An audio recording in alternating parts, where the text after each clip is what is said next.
పుత్రుడు. తను పుట్టినప్పుడు తన కోసం ఆ శివుడు తలపెట్టిన గమ్యం ఏమిటో నాకు తెలియలేదు. తన మరణం ఆ ప్రయాణానికి నాంది మాత్రమే అని, ఆ గమ్యం వైపు వేసే మొదటి అడుగని తెలియలేదు.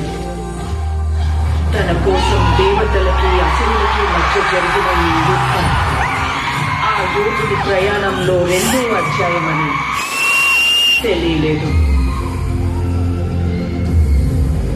తప్పుకో విశాసుర, బాహుబలికి శిక్ష తప్పదు.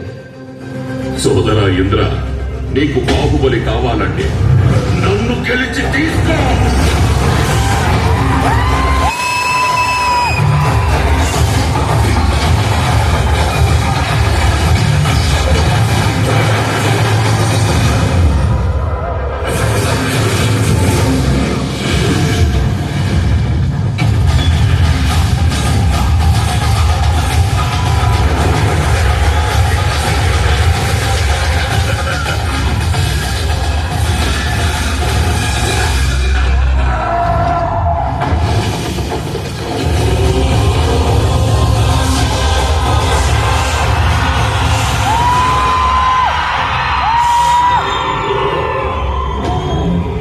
బాహుబలిని ఎవరు కాపాడతారు ఇప్పుడు?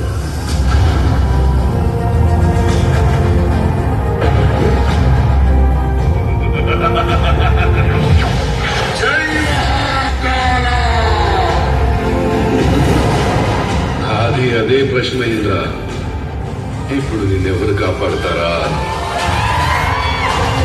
ఈ 14 లోకాల మనుగడ ఒకే ఒక మానవుడి చేతిలో. ఆ శక్తి పేరే బాహుబలి.